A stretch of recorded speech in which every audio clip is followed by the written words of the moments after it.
السلام علیکم ورحمۃ اللہ وبرکاتہ۔ نحمده ونصلی علی رسولہ الکریم، اما بعد فاعوذ باللہ من الشیطان الرجیم، بسم اللہ الرحمن الرحیم، رب اشرح لی صدری ویسر لی امری واحلل عقدۃ من لسانی یفقہوا قولی۔ وَإِذَا سَأَلَكَ عِبَادِي عَنِّي فَإِنِّي قَرِيبٌ أُجِيبُ دَعْوَةَ الدَّاعِ إِذَا دَعَانِ فَلْيَسْتَجِيبُوا لِي وَلْيُؤْمِنُوا بِي لَعَلَّهُمْ يَرْشُدُونَ۔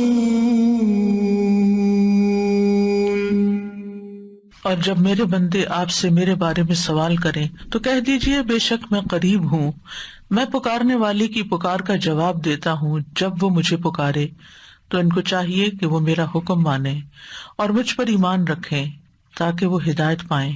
فَاسْتَغْفِرُوهُ ثُمَّ تُوبُوا إِلَيْهِ إِنَّ رَبِّي قَرِيبٌ مُجِيبٌ۔ سو اس سے بخشش مانگو پھر اس کی طرف پلٹ آؤ، یقیناً میرا رب قریب ہے، قبول کرنے والا ہے۔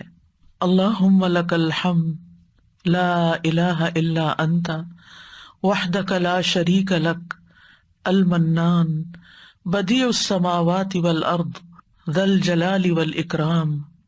اے اللہ، ساری تعریف تیرے لیے ہے، تیرے سوا کوئی الہ نہیں، تو اکیلا ہے، تیرا کوئی شریک نہیں، تو بہت نوازنے والا ہے، تو آسمانوں اور زمین کا پیدا کرنے والا ہے، اے جلال اور اکرام والے رب۔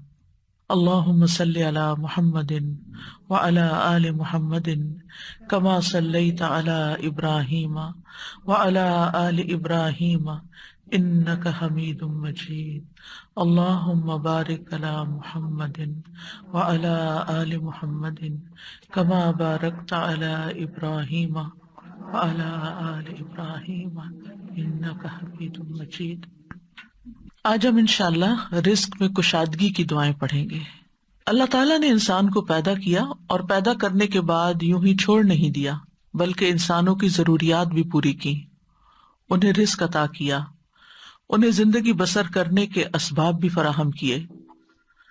سورۃ الروم میں اللہ تعالیٰ فرماتے ہیں، اللہ الذی خلقکم ثم رزقکم ثم یمیتکم ثم یحییکم هل من شرکائکم من یفعل من ذلکم من شیء سبحانہ وتعالی عما یشرکون۔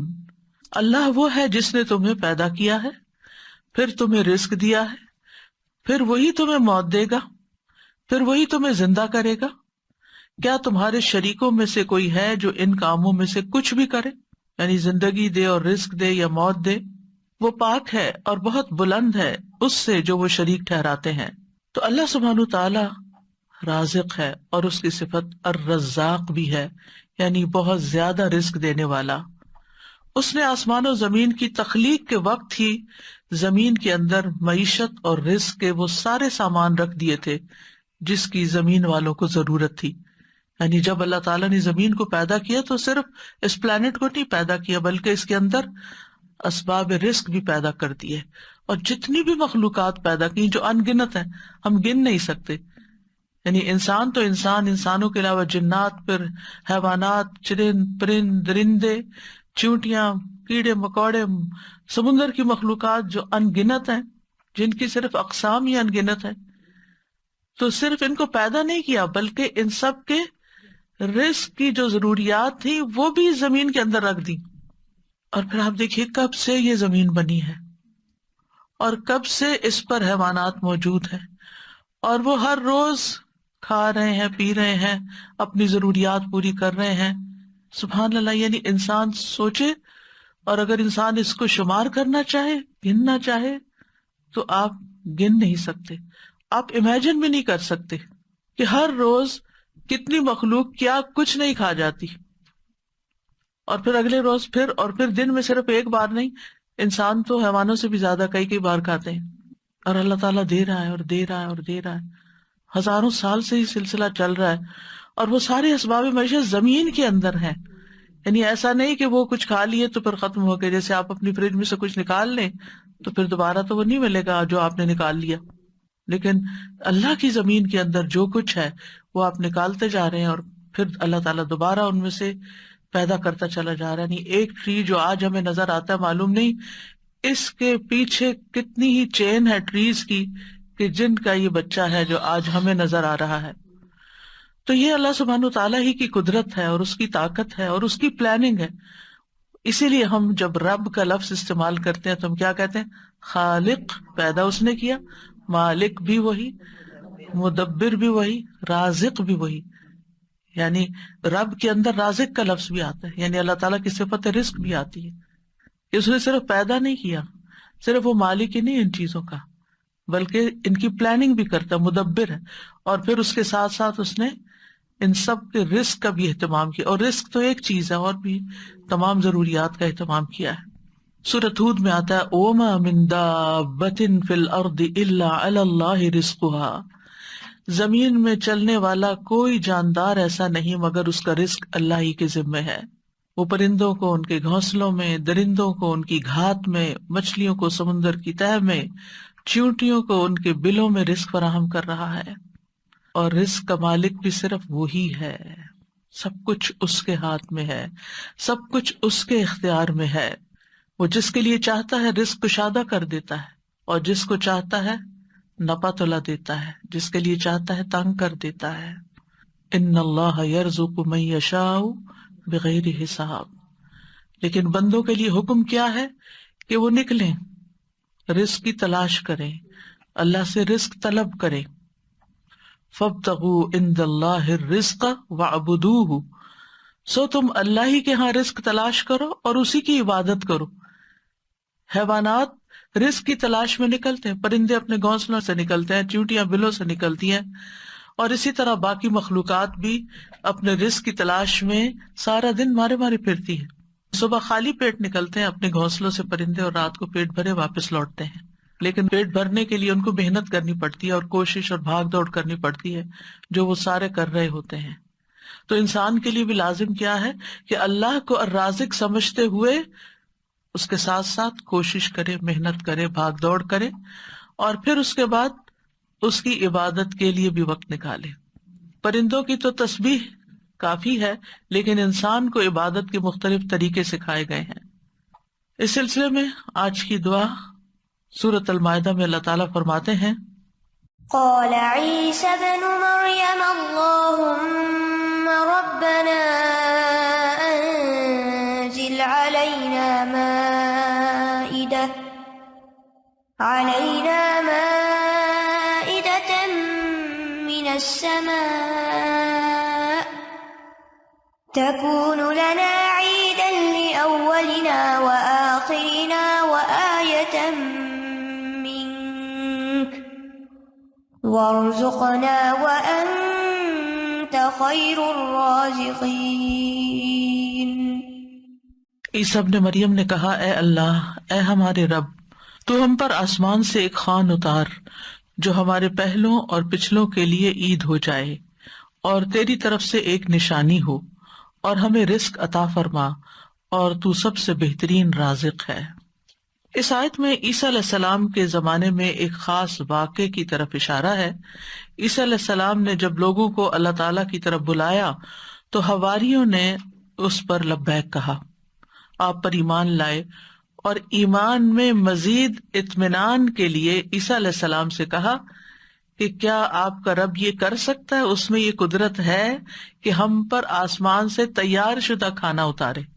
یعنی ویسے تو اللہ تعالیٰ زمین سے رزق دے ہی رہا ہے، تو ہم چاہتے ہیں کہ وہ آسمان سے ہمارے لیے کھانے کے لیے ریڈی ٹو ایٹ ہمارے لیے ایک خوان اتارے، یعنی پورا دسترخوان نیچے آئے. تو عیسیٰ علیہ السلام نے انہیں اس مطالبے سے روکا اور اللہ سے ڈرایا، کیونکہ یہ ایک طرح کا معجزہ تھا، اور معجزہ طلب کرنے کے بعد اگر کوئی شخص اللہ تعالیٰ کی بات نہیں مانتا تو پھر اس کی سزا بہت سخت ہے. لیکن حواریوں نے اپنے مطالبے کی 3 وجوہات بتائیں کہ ہم کیوں چاہتے ہیں کہ ہمارے ساتھ ایسا ہو۔ ایک یہ کہ ہم فکر معاش سے آزاد ہو کر یکسو ہو کر اللہ کی عبادت کریں، دوسرے یہ کہ ہمیں یقین حاصل ہو جائے کہ آپ جو کچھ ہمیں کہہ رہے ہیں کہ یہ اللہ کی طرف سے ہے وہ بالکل سچ ہے، حقیقت ہے، اور اللہ واقعی ہر چیز پر قدرت رکھتا ہے۔ اور تیسرے یہ کہ جب وہ دسترخوان نازل ہو تو پھر ہم سب خوش ہو جائیں۔ ظاہر ہے کہ اللہ کی طرف سے جو کھانا آئے گا تو اس کا تو پھر کیا ہی لطف ہوگا اور کیا ہی اس کا حساب ہوگا، تو ہم اس دن کو پھر خوشی کا دن بنا لیں، ہماری عید کا دن بن جائے، اور پھر ہم آئندہ بھی اس دن کو یاد رکھتے ہوئے ہر سال عید منایا کریں۔ جب ان کا یہ مطالبہ سنا تو عیسیٰ علیہ السلام نے نہایت عاجزی کے ساتھ اللہ رب العزت سے دعا کی، لوگوں کا یہ مطالبہ اللہ تعالیٰ کے سامنے پیش کر دیا، اور اللہ تعالیٰ سے دعا کی کہ لوگوں کو غیب سے رزق عطا فرمائے جو ان کے اگلوں اور پچھلوں کے لیے ایک یادگار خوشی کا دن بن جائے، اور یہ ایسا معجزہ ہو کہ لوگ اپنی آنکھوں سے دیکھ لیں کہ کس طرح آسمان سے اترا، یعنی وہ زمین کے رزق سے پھر مختلف چیز ہو، کیونکہ زمین کا رزق تو سب اپنی آنکھوں سے دیکھتے ہیں، جو کچھ زمین پیدا کرتی ہے اور جو سمندر سے اور مختلف سورسز سے ہمیں رزق حاصل ہوتا ہے، لیکن یہ جو آسمان کا رزق ہے obviously یہ زمین کے رزق سے مختلف ہوگا، تو اس سے ہمارا ایمان بڑھ جائے گا۔ تو عیسیٰ علیہ السلام نے عرض کی، قال عیسی ابن مریم اللہم ربنا۔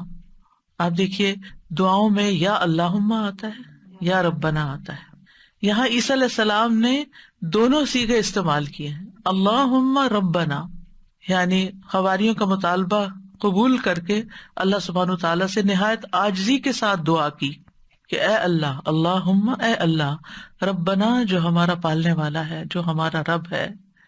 اور اس سے یہ بھی ظاہر ہوتا ہے کہ عیسیٰ علیہ السلام اپنے آپ کو نہ اللہ سمجھتے تھے، نہ اللہ کا بیٹا، اور نہ ہی رب سمجھتے تھے، بلکہ وہ اللہ سبحانہ تعالیٰ کو یا اللہ اور یا رب کہہ کے پکار رہے تھے۔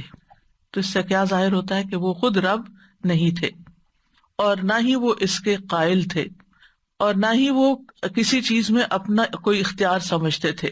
اور پھر یہ بھی دیکھیے کہ حواریوں نے عیسیٰ علیہ السلام سے یہ کیوں کہا کہ آپ دعا کریں؟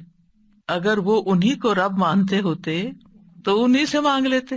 تو ان سے جب انہوں نے یہ کہا تو اس سے یہ پتہ چلتا ہے کہ عیسیٰ علیہ السلام کے ماننے والوں کے ذہن میں کہیں دور پار بھی یہ خیال نہیں تھا کہ عیسیٰ علیہ السلام اللہ کا کوئی حصہ ہے نعوذ باللہ، یا کوئی بیٹے ہیں، یا کسی بھی طرح الوہیت کا کوئی مقام رکھتے ہیں۔ وہ ان کو ایک نبی کے طور پر ہی سمجھتے تھے۔ تو انہوں نے اللہ سبحانہ تعالیٰ ہی کی ربوبیت کا اس بات کیا یا اس پر ایمان لائے۔ پھر کہا کہ تکون لنا عیدا لاولنا وآخرنا۔ عید کا لفظ عاد یعود سے ہے، لوٹ کر آنا، یعنی وہ خوشی جو بار بار آئے، ہر سال پلٹ کر آئے۔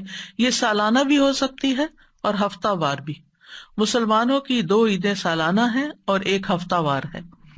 اس کے علاوہ کوئی اور عید ثابت نہیں ہے جو ہم نے خود سے بنا لی ہیں عیدیں، وہ قرآن و سنت سے ثابت نہیں ہے۔ تو ہم سالانہ عید تو اچھی طرح مناتے ہیں، لیکن افسوس یہ کہ جمعے کا اہتمام کم سے کم ہوتا جا رہا ہے۔ جمعے کے دن بھی غسل کرنا چاہیے، اچھے صاف ستھرے کپڑے پہننے چاہیے، تیار ہونا چاہیے، اہتمام کرنا چاہیے۔ یعنی جمعے کا دن عام دنوں کی طرح نہیں ہونا چاہیے، یعنی وہ دن ہمارے لیے خاص دن ہے، اسے خاص دن سمجھ کر ہی اس میں سارے کام کریں، چاہے وہ عبادت کے ہوں یا جو دوسرے کام ہوں۔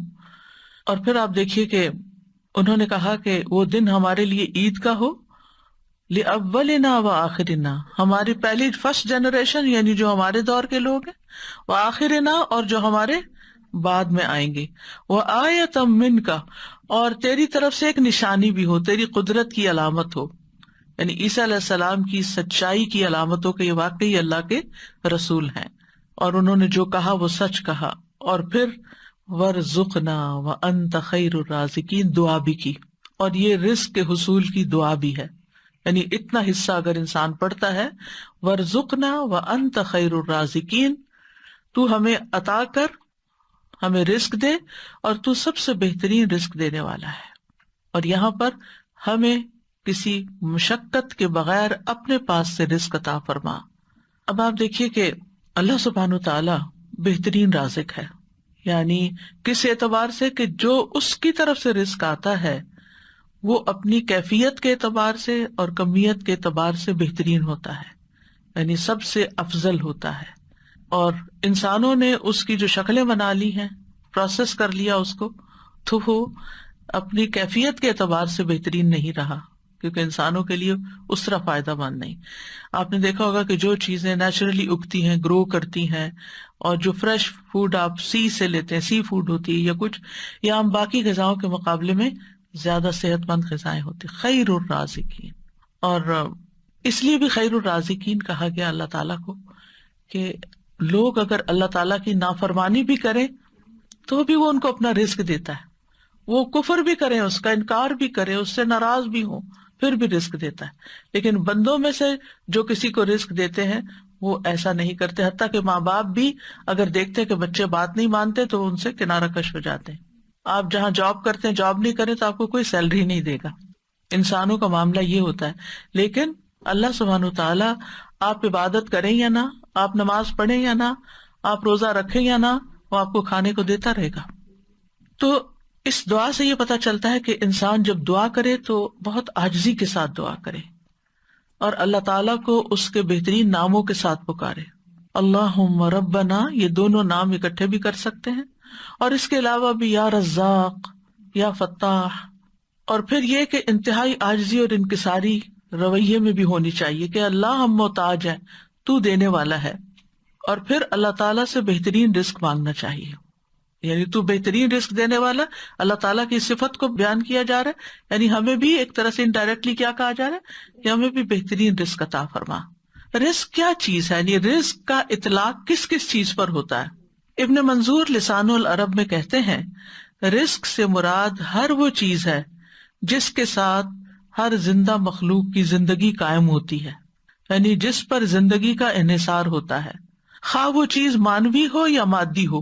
مانوی سے مراد یعنی جس کو ہم چھو نہیں سکتے، جس کو ہم جانتے ہیں، سمجھتے ہیں، محسوس کرتے ہیں، یعنی انٹینجیبل جس کو آپ کہہ سکتے ہیں.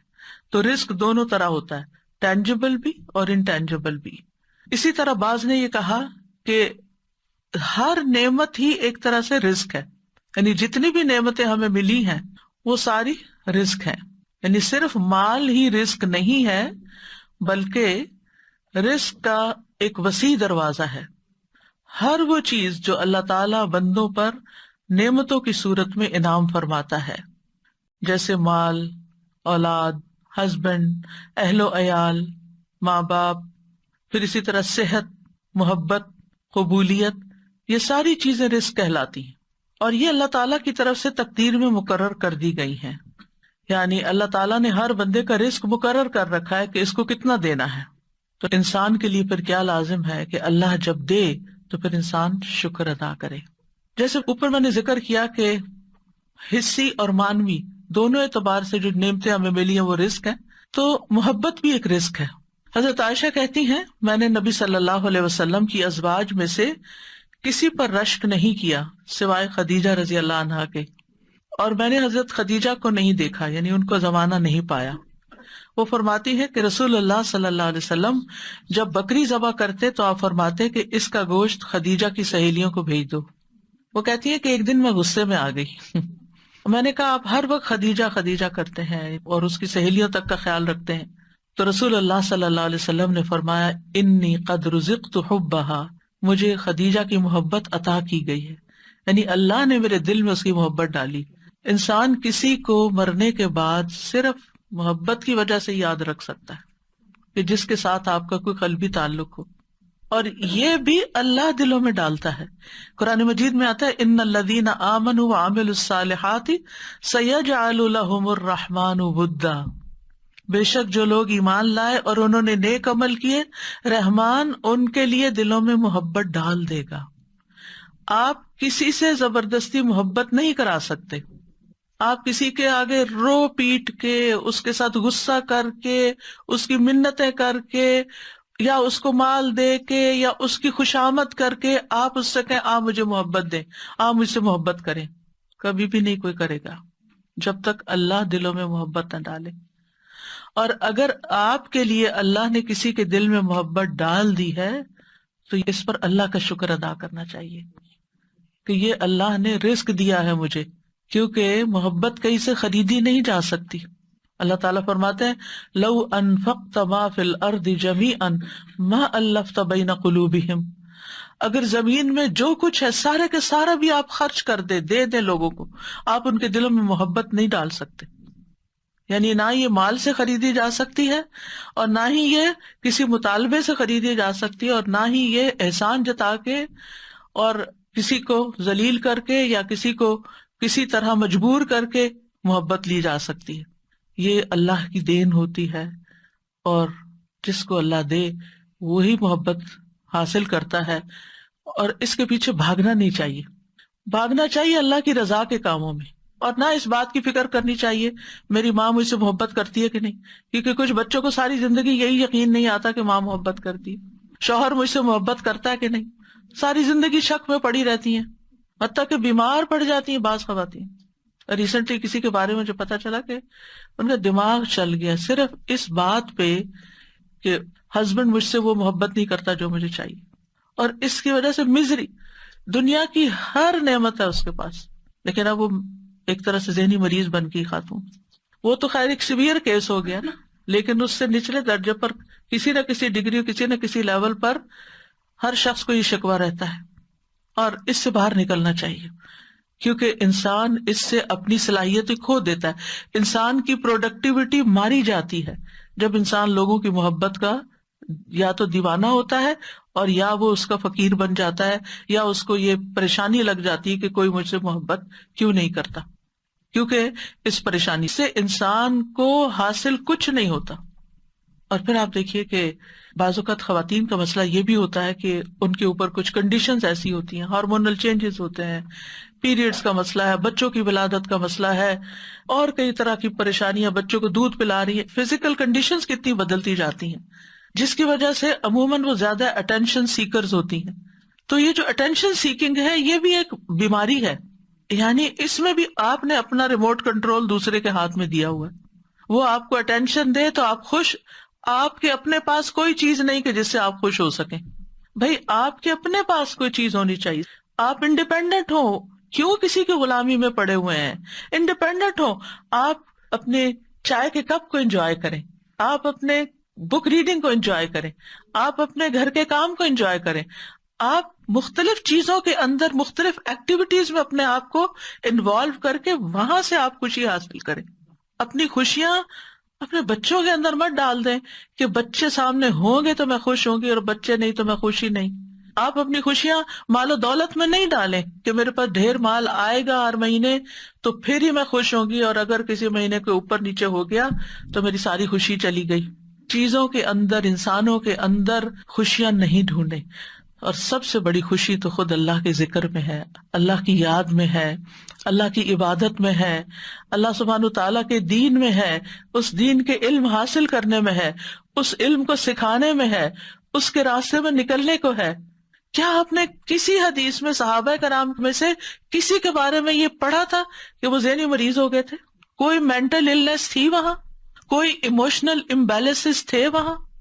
کوئی ان باتوں پر لڑائیاں تھیں آپس میں وہاں؟ ہرگز نہیں، کیونکہ وہ ایموشنلی اسٹرانگ تھے. میں جانتی ہوں، میں خود ایک عورت ہوں، عورت ایموشنلی ویک ہوتی ہے مرد کے مقابلے میں، لیکن اس کو اپنی ویکنس نہ بننے دیں. کانفیڈنٹ ہو، اسٹرانگ ہو، اپنے لیے زندگی میں خود چیزیں تلاش کریں کہ جس کام کے لیے اللہ نے آپ کو بنایا، آپ کی زندگی میں وہ کیا مقصد ہونا چاہیے، وہ کون سا کام ایسا ہے کہ جس کو کر کے آپ کو خوشی ملتی ہے، اس کو پکڑ لیں. اگر وہ جائز ہے اور اللہ کی حدود کے اندر ہے اور اللہ تعالیٰ کی ناراضگی کا نہیں. یعنی میں آپ کے لیے سجیسٹ نہیں کر سکتی، ہر انسان کو اللہ تعالیٰ نے مختلف بنایا ہے، اور ہر انسان کسی کی ذہنی ضروریات اور طرح کی ہوتی ہے، کسی کی اور طرح سوچ ہوتی ہے. کوئی میتھمیٹکس میں بہت اچھا، کوئی شاعری میں بہت اچھا، کوئی لٹریچر میں بہت اچھا، کوئی کسی چیز میں، کوئی کسی چیز میں. آپ دیکھیں آپ کی اسٹرینتھ کیا ہے، اللہ نے آپ کو کیا دے کے بھیجا ہے، تو اس چیز کو تلاش کریں، اپنے اسکلز کو ڈیولپ کریں، اپنے آپ کو اسٹرانگ کریں، اور اپنی زندگی کو بہترین کاموں میں استعمال کریں، کیونکہ اس پر انحصار ہے آخرت کے درجے کا. آج ضائع کر دیا نا اپنا وقت اور اپنی صلاحیتیں اور اپنی زندگی.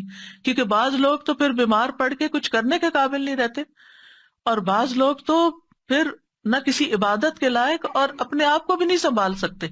پھر وہ زندگی کیا زندگی ہے؟ یعنی آپ دیکھیں کہ ایک شخص جو ذہنی مریض بن جائے، اللہ تعالیٰ ہر ایک کو بچائے اس سے، اس کی کوئی زندگی وہ کچھ بھی کرنے کے قابل نہیں. وہ کیا زندگی جیتا ہے؟ اسی لیے ہمیں دعا سکھائے گی کہ اللہ ہمیں ارذل العمر سے بچا، یعنی بڑھاپے میں بھی جا کے ہمارا دماغ نہ خراب ہو.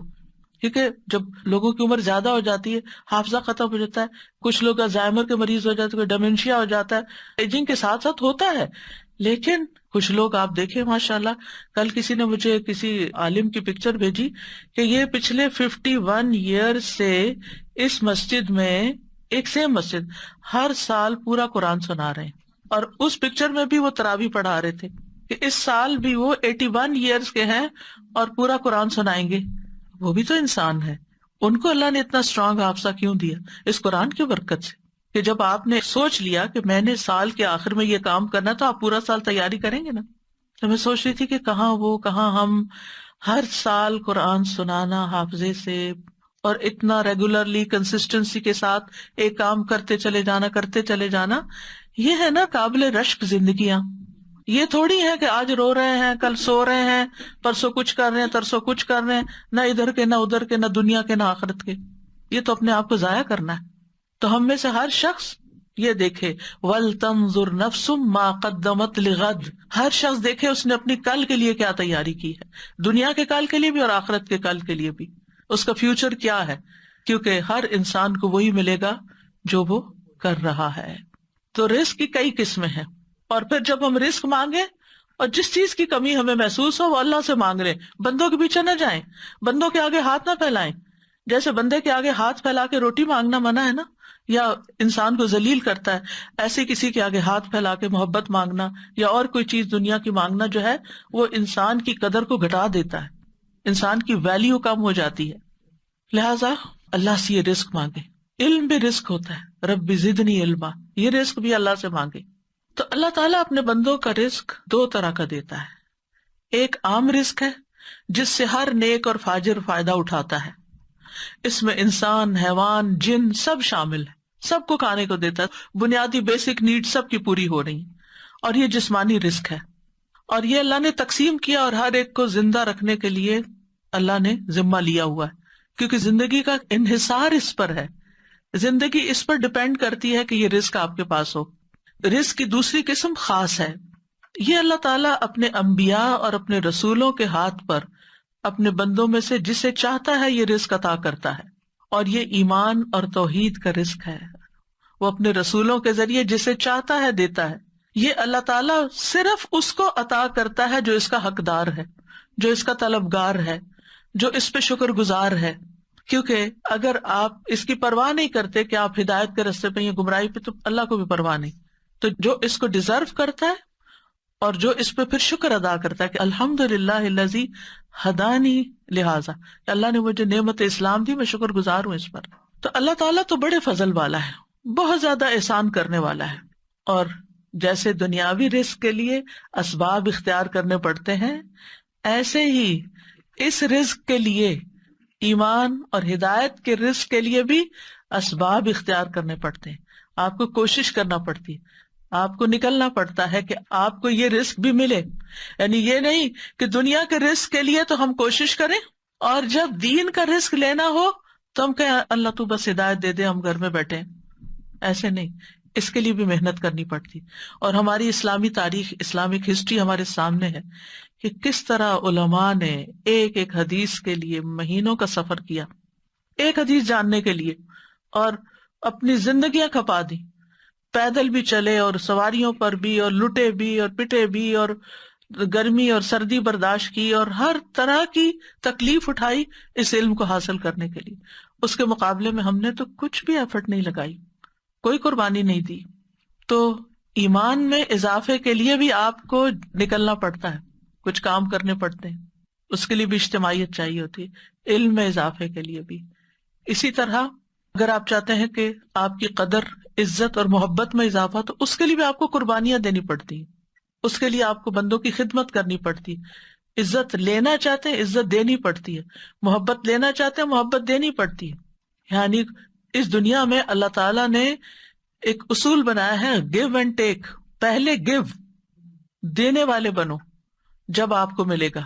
یہ انسانی کوششوں کا حصہ ہے، اور باقی اس کے ساتھ ساتھ دعا اور اللہ سے اچھی امید. اور یاد رکھیے سب سے بہترین رزق تو جنت ہے، سب سے بہترین نعمت جنت ہے، جو سب سے مکمل، سب سے افضل، سب سے معزز، سب سے بلند، سب سے زیادہ قائم رہنے والا ایسا رزق جو کبھی ختم نہیں ہوگا، جس کی راحتیں اور لذتیں اور نعمتیں کبھی بھی ختم نہ ہوں گی. اور یہ رزق مومنوں کے ساتھ خاص ہے، یہ صرف ایمان والوں کے لیے ہے. اللہ تعالیٰ فرماتے ہیں وَمَن يُؤْمِن بِاللَّهِ وَيَعْمَلْ صَالِحًا يُدْخِلْهُ جَنَّاتٍ تَجْرِي مِن تَحْتِهَا الْأَنْهَارُ خَالِدِينَ فِيهَا أَبَدًا قَدْ أَحْسَنَ اللَّهُ لَهُ رِزْقًا. اور جو اللہ پر ایمان لائے اور نیک عمل کرے وہ اسے ایسے باغوں میں داخل کرے گا جن کے نیچے سے نہریں بہتی ہیں، ان میں وہ ہمیشہ رہنے والے ہیں، ہمیشہ ہمیشہ. بلا شبہ اللہ نے اس کے لیے اچھا رزق بنایا ہے. پھر یہ بات یاد رکھیے کہ رزق کا مالک بھی صرف اللہ ہے، رزق کی کنجیاں بس اس کے پاس ہیں. قرآن مجید میں آتا ہے یا ایھا الناس اذکروا نعمت اللہ علیکم هل من خالق غیر اللہ یرزقکم من السماء والارض لا الہ الا هو فانا تؤفکون. لوگو اپنے آپ پر اللہ کے احسان کو یاد رکھو، کیا اللہ کے سوا کوئی اور خالق بھی ہے جو تمہیں آسمانوں اور زمین سے رزق دے؟ کوئی اور بھی ہے؟ نو. یاد رکھو اس کے سوا کوئی الہ نہیں، پھر تم کہاں سے دھوکا کھا جاتے ہو. پھر اسی طرح رزق میں جو کمی بیشی ہوتی ہے، اپ اینڈ ڈاؤن ہوتا ہے. مثلاً کوئی وقت ہوتا ہے آپ کے پاس بہت ہوتا ہے، پھر ایک وقت ہوتا ہے کہ وہ سکڑنے لگتا ہے، کم ہونے لگتا ہے. ایک وقت ہوتا ہے آپ اپنی جوانی کی پیک پر ہوتے ہیں، خوب محنت کام کرتے ہیں، بہت کچھ ہوتا ہے، پھر آہستہ آہستہ آہستہ کم ہوتا جاتا ہے، پھر آپ ریٹائر ہو جاتے ہیں، پھر آپ بوڑھے ہو جاتے ہیں، پھر آپ دوسروں کے محتاج ہو جاتے ہیں. تو یہ زندگی میں عام طور پر اوپر جانا نیچے آنا یہ سب دیکھتے ہی ہیں، زندگی کے اپس اینڈ ڈاؤن جن کو کہتے ہیں آپ. لیکن بات یہ ہے کہ عام دنوں میں بھی رزق، چاہے جسمانی رزق ہو، مال کی شکل میں ہو یا محبت ہو، اس میں اپس اینڈ ڈاؤنز ہوتے ہیں. ریلیشنز میں بھی اپس اینڈ ڈاؤنز ہوتے ہیں. یعنی انسانوں کے ساتھ جو محبت ہوتی ہے ہر وقت ایک جیسی نہیں ہو سکتی، ہر وقت پیک پر نہیں ہو سکتی. کیوں؟ اس لیے کہ انسان اس کو برداشت نہیں کر سکتا. اللہ نے ہمارے لیے جذبات بنائے، بڑے خوبصورت ہیں یہ جذبات، لیکن ہر وقت جذبات میں رہنا نقصان دہ ہے، ہر وقت جذباتی زندگی گزارنا نقصان دہ ہے. پھر اسی طرح قرآن مجید میں آتا ہے اللہ یبسط الرزق لمن یشاء ویقدر. اللہ رزق فراخ کر دیتا ہے جس کے لیے چاہتا ہے اور تنگ کرتا ہے. وفرحوا بالحیات الدنیا، اور وہ دنیا کی زندگی پہ خوش ہو گئے. وما الحیات الدنیا فی الآخرۃ الا متاع، حالانکہ دنیا کی زندگی آخرت کے مقابلے میں تھوڑے سامان کے سوا کچھ نہیں. کیا اللہ تعالیٰ کے پاس کمی ہو جاتی کہ وہ ہمارا رزق تنگ کر دیتا؟ نہیں، ایسا نہیں ہے. لہو مقالید السماوات والارض، اسی کے پاس آسمان و زمین کی کنجیاں ہیں. یبسط الرزق لمن یشاء، پھر اس کی اپنی حکمت ہے، اس کی تقسیم ہے، جس کے لیے چاہتا پھیلا دیتا، ویقدر اور تنگ کر دیتا ہے. وہ جانتا ہے، پھیلا دیتا ہے، دیکھتا ہے، آزماتا ہے کتنا شکر ادا کرتا ہے. لیبلونی اشکر ام اکفر، اللہ نے مجھے یہ سب کچھ دیا کہ مجھے آزما رہا ہے، میں شکر کرتا ہوں یا ناشکری کرتا ہوں. اور پھر تنگ کر دیتا ہے کہ صبر کرتا ہے یا واویلا کرتا ہے یا حرام طریقے اختیار کرنے لگتا ہے، وہ بھی آزمائش ہو جاتی ہے. بہرحال اس کے پاس تو خزانے ہیں. وَلِلَّهِ خَزَائِنُ السَّمَاوَاتِ وَالْأَرْضِ، اللہ کے پاس آسمان و زمین کے خزانے ہیں، اور ان میں سے وہ جس کو چاہے خوب نواز سکتا ہے، اور جتنا چاہے دے اس کے خزانوں میں کوئی کمی نہیں آتی.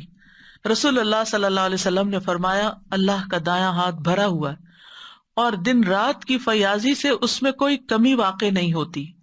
کیا تم دیکھتے نہیں کہ جب سے اس نے آسمان و زمین پیدا کیے تب سے اس نے کتنی فیاضی کی ہے، دے رہا، لیکن اس کے دائیں ہاتھ میں جو کچھ ہے اس میں کوئی کمی واقع نہیں ہوئی. یعنی عطا کرنے سے اس کے خزانوں میں کمی نہیں آتی. تو جب ہم دعا کریں نا، تو یہ میں آپ کو نالج کیوں دے رہی ہوں، تاکہ جب آپ اللہ سے رزق مانگیں تو آپ کے اللہ تعالیٰ آپ کے پاس تو ڈھیروں خزانے اور دینے سے کمی بھی نہیں ہوتی.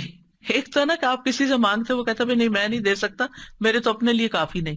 انسان انسانوں کے ساتھ تو ایسا معاملہ کرتے ہیں کیونکہ وہ ان کے پاس ہوتا نہیں ہے، وہ خود محتاج ہے. لیکن اللہ تو محتاج نہیں نا کسی کا، وہ تو بادشاہ ہے اور اس کے پاس تو خزانے ہیں، اور وہ صرف کون کہے گا اور آپ کے پاس ڈھیر لگ جائیں گے. تو یہ یقین رکھتے ہوئے کہ اللہ سبحانہ وتعالیٰ کے پاس بہت کچھ ہے. اللہ تعالیٰ فرماتے ہیں اے میرے بندو، اگر تمہارے اولین و آخرین اور جن و انس ایک صاف چٹیل میدان میں کھڑے ہو کر مجھ سے مانگے، سارے جمع ہو جاؤ، سب مانگے، اور میں ہر ایک کو جو وہ مجھ سے مانگے وہ عطا کر دوں، تو بھی میرے خزانوں میں کوئی کمی واقع نہیں ہوتی مگر اتنی جتنی سمندر میں سوئی ڈال کر نکالنے سے پانی میں کمی ہوتی.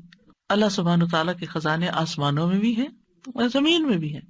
وَفِي السَّمَاءِ رِزْقُكُمْ وَمَا تُوعَدُونَ، اور پھر زمین پر بھی بے شمار ریسورسز ہیں. انسان کو چاہیے کہ انسان آگے بڑھے اور کوشش کرے. حاتم الاسم سے پوچھا گیا من أين تأكل، تم کہاں سے کھاتے ہو؟ کہا من عند اللہ، اللہ کے پاس سے. کہا گیا کیا اللہ تعالیٰ آسمان سے تمہارے لیے دینار اور درہم نازل فرمائیں گے؟ انہوں نے کہا کیا اللہ صرف آسمان میں ہی ہے، یعنی اس کے خزانے صرف آسمان میں ہیں؟ یہ زمین بھی اسی کی ہے اور یہ آسمان بھی اسی کا ہے. اگر وہ میرا رزق آسمان سے نہ دے گا تو زمین سے چلا کر میرے پاس لے آئے گا. یعنی وہ کہیں سے بھی دے سکتا ہے، ساری مخلوق کو دکھتا، کمزور سے کمزور ترین چھوٹی سے چھوٹی چیز کو بھی وہ رزق دیتا ہے. ہمیں جن کا منہ بھی نظر نہیں آتا وہ ان کی بھی ضروریات پوری کرتا ہے. اور ابن کثیر کہتے ہیں کہ یہ مشہور ہے کہ کوے کے بچے جب نکلتے ہیں تو ان کے پروں پر بال سفید ہوتے ہیں. یہ دیکھ کر ان کو بچوں سے نفرت ہوتی ہے اور وہ بھاگ جاتے ہیں. کچھ دنوں کے بعد پروں کی رنگت سیاہ ہو جاتی ہے، پھر ان کے ماں باپ واپس آتے ہیں اور انہیں دانا وغیرہ کھلاتے ہیں. اللہ عالم. ابن کثیر کی تفسیر میں ہے، کسی نے تجربہ کیا ہوگا. ابتدائی ایام میں جب کہ ماں باپ ان بچوں سے متنفر ہو کے بھاگ جاتے ہیں اور پاس بھی نہیں آتے، اللہ تعالیٰ چھوٹے چھوٹے مچھر ان کے پاس بھیج دیتا ہے، وہی ان کی غذا بن جاتے ہیں. کہاں سے وہ دیتا ہے؟ یعنی اتنے چھوٹے، آپ دیکھیں کہ انڈا ہی کتنا چھوٹا ہوتا ہے اور اس میں بچہ کتنا چھوٹا ہوتا ہے، اور اللہ تعالیٰ ان کو بھیج دیتا ہے جاؤ ان کی ضرورت پوری کرو. تو جو ان پرندوں کو دیتا ہے جن کے ماں باپ چھوڑ جاتے ہیں یا مر ہی جاتے ہیں، وہ ہمیں نہیں دے سکتا؟ وہ ہمیں ضرور دے سکتا ہے. کبھی مایوس نہ ہو. مایوسی کفر ہے، کیونکہ لوگوں کے پاس جب رزق تنگ ہوتا ہے، نہیں ملتا تو پھر بعض اوقات وہ مایوسی کی طرف چلے جاتے ہیں. اللہ سے ہمیشہ اچھی امید رکھیں کہ اللہ نے آج تک کھلایا ہے، اللہ نے آج تک دیا ہے، آگے بھی وہی دے گا، اور وہ نافرمانوں کو بھی دیتا ہے.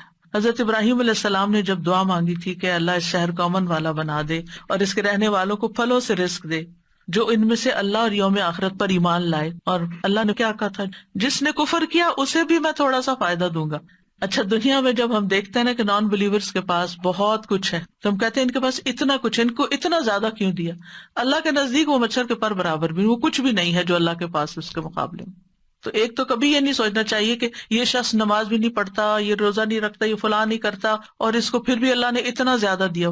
وہ زیادہ نہیں ہے، وہ آپ کی چھوٹی نگاہ اس کو زیادہ دیکھ رہی ہے. جو اللہ نے آپ کو اس عبادت کے بدلے میں دینا ہے اپنے پاس، وہ تو کہیں زیادہ ہے. اس کے سامنے تو ساری دنیا کا مال بھی مچھر کے پر سے زیادہ نہیں ہے، بہت ہی حقیر ہے. تو دنیا میں اللہ تعالیٰ کسی کو جو دیتا ہے وہ بہت تھوڑا ہے بنسبت اس کے جو اللہ کے پسندیدہ بندوں کو آگے ملنے والا ہے. شیطان بھی اللہ ہی سے اپنا رزق مانگتا ہے. ابلیس نے کہا میرے رب تو نے اپنی ساری مخلوق کا رزق واضح کر دیا، میرا رزق کہاں ہے؟ اللہ تعالیٰ نے فرمایا ہر وہ چیز جس پہ میرا نام نہ لیا جائے وہ بندوں کے ساتھ پہ شامل ہو جاتا ہے.